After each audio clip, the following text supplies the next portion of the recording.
This is going to be a video tutorial on how to autoplay your slideshow in Google Slides.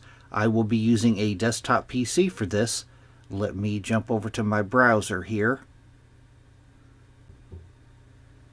I have my browser open now and I am on Google Slides. I have a little example slideshow here.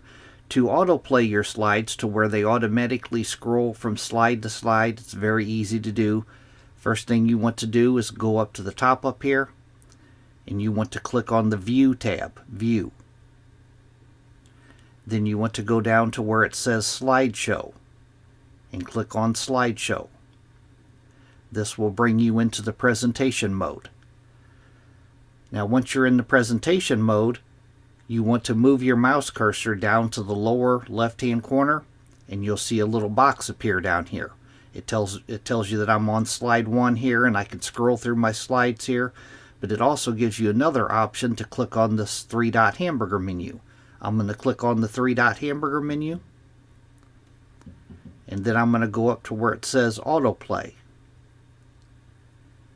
Then I'm going to go straight off to the right here and it gives me the option to set my autoplay for every second, every 2 seconds, 3 seconds, 5 seconds, 10 seconds, 15 seconds, every 30 seconds, every minute. Say that I'm going to automatically play my slides every 3 seconds. It's going to scroll to another slide. I'm going to click on every 3 seconds. And then at the very bottom it gives you the option to loop. If you want to loop your slideshow, when it gets to the last slide, it'll loop automatically back to the first slide. You can click on loop. I'm just going to leave mine be like this. I'm going to go up to the top and I'm going to click on play. Now every 3 seconds it will automatically go to the next slide. That's what I have it set at, 3 seconds. That is how to automatically play your slideshow in Google Slides. Thanks for watching.